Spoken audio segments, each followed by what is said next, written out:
Halo, jumpa lagi bersama saya dalam studi Al-Quran. Studi kita kali ini hendak membahas satu pernyataan bahwa Muhammad itu orang gila. Ya, Muhammad dikatakan gila itu bukan baru muncul saat ini.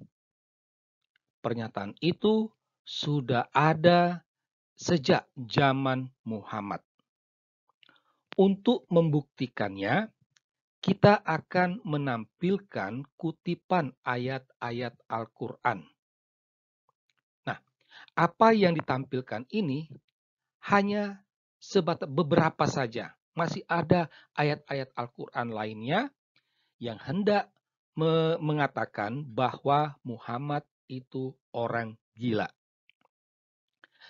Semua kutipan ayat-ayat ini diambil dari surah-surah Makiyah.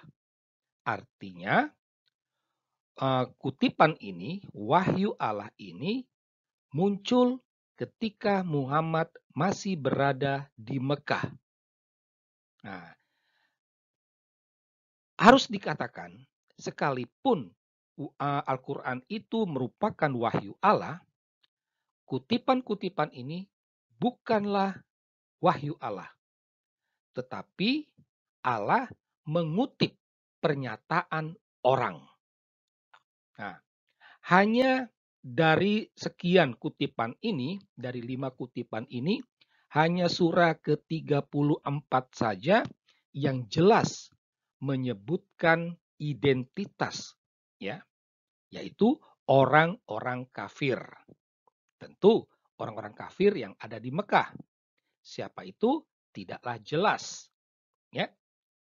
Sedangkan keempat surah lainnya hanya dikatakan mereka, menggunakan kata ganti mereka. Nah, siapa mereka ini? Ya, ya bisa saja orang kafir, bisa juga orang Yahudi, orang Kristen, orang Arab, yang pastinya mereka ini bukanlah pengikut Muhammad. Nah, karena begitu intensnya, ya, pernyataan orang bahwa Muhammad itu gila, mungkin membuat Muhammad sedikit galau. Pengikutnya juga menjadi bingung. Nah, pengikutnya yang baru beberapa juga bingung. Benarkah manusia ini gila atau masih normal? Nah, gitu. Jadi karena begitu intens, dikatakan, Muhammad itu gila, Muhammad itu gila. Nah, orang jadi ragu pengikutnya. Nah, untuk menangkal, ya, omongan ini dan sekaligus meneguhkan pengikutnya, maka diciptakanlah wahyu Allah dalam surah Al-Kalam ayat 2. Dalam surah ini, dalam ayat ini Allah mengatakan kepada Muhammad bahwa engkau bukan orang gila. Nah, lalu itu disampaikan kepada pengikutnya. Ini mau menegaskan bahwa omongan-omongan, jangan dengar omongan-omongan orang itu. Ya, saya tidak gila. Ini Allah sudah mengatakannya. Nah, kira-kira demikian. Nah, tetapi menjadi pertanyaan kita adalah apa sih yang dimaksud dengan gila? Ya,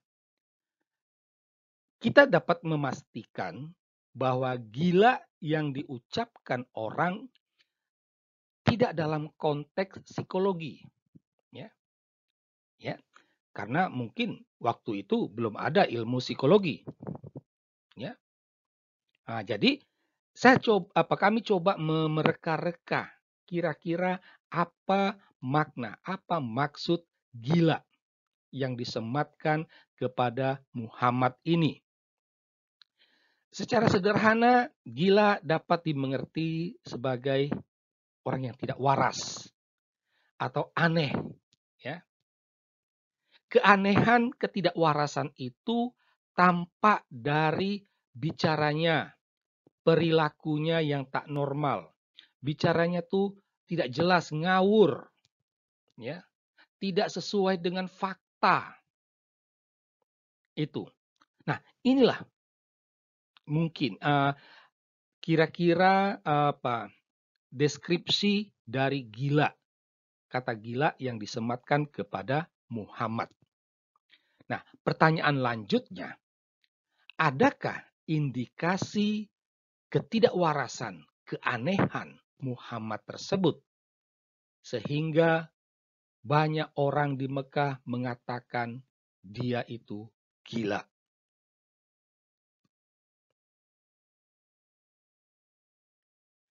Nah, sekarang kita akan coba melihat ya indikasi-indikasi bahwa Muhammad itu gila.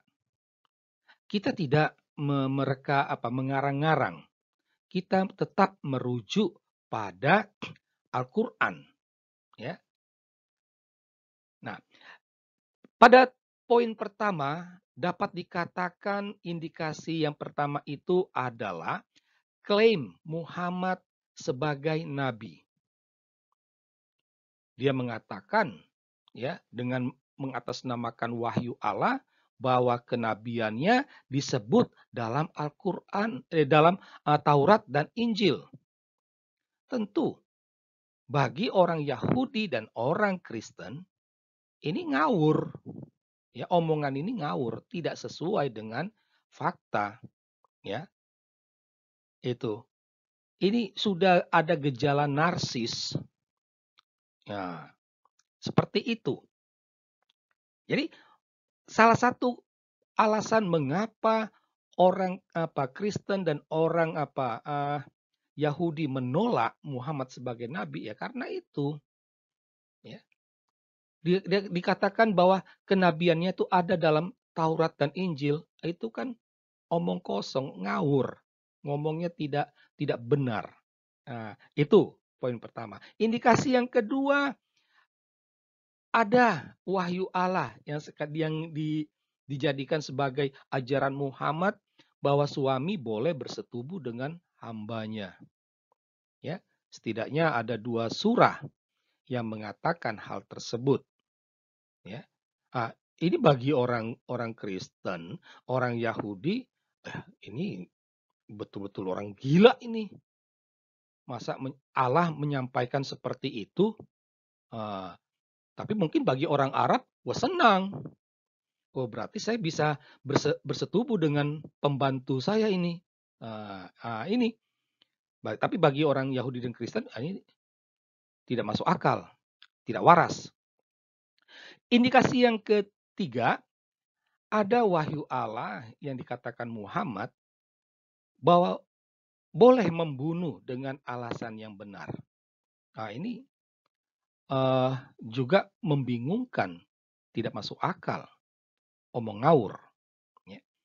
Indikasi yang ketiga, yang berikutnya adalah kisah-kisah dalam perjanjian lama dan perjanjian baru yang dikutip oleh Muhammad dalam Al-Quran itu tidak sesuai dengan tradisi yang sudah ada berabad-abad.